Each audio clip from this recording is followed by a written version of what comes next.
यीशु मसीह का अनुग्रह और शांति तुम पर हो। इफिसियों की किताब 1 अध्याय 17 वचन में पौलुस इस प्रकार से लिखता है कि हमारे प्रभु यीशु मसीह का परमेश्वर जो महिमा का पिता है तुम्हें अपनी पहचान में ज्ञान और प्रकाश का आत्मा दे और तुम्हारे मन की आंखें ज्योतिमय हो कि तुम जान लो कि उसकी बुलाहट की आशा क्या है और पवित्र लोगों में उसकी विलास की महिमा का धन कैसा है। मेरे प्रिय भाइयों बहनों, यहाँ पर पौलुस इस बात पर जोर दे रहा है कि यीशु मसीह जो महिमा का पिता है तुम्हें अपनी पहचान में ज्ञान और प्रकाश का आत्मा दे। ये बहुत जरूरी है कि हम अपने मसीह जीवन में अपने पहचान को पाए। आपकी पहचान यीशु मसीह में है।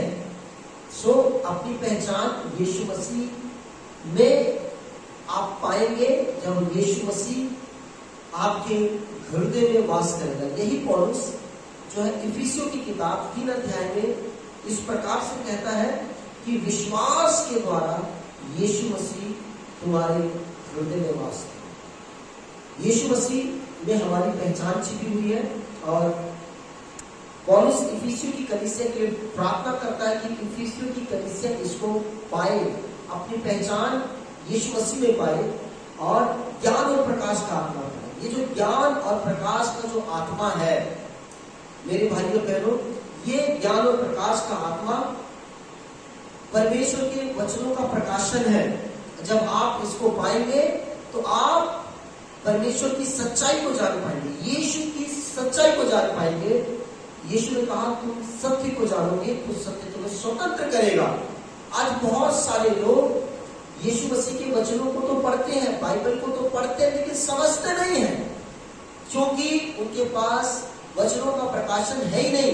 इसी बात के लिए पौलुस प्रार्थना कर रहा है।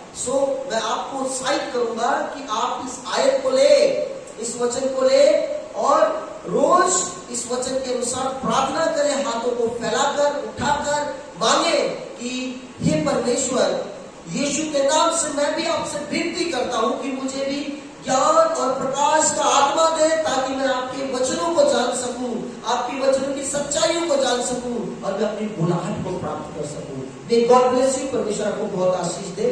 जय मसीह। करें अपनी प्रार्थना निवेदन आप भेज सकते हैं। अगर आप चाहते हैं कि आप हमारे चर्च विजिट करना चाहते हैं तो मटियाला रोड पर नवादा मेट्रो स्टेशन के पास है। आप हमें फोन भी कर सकते हैं। God bless you.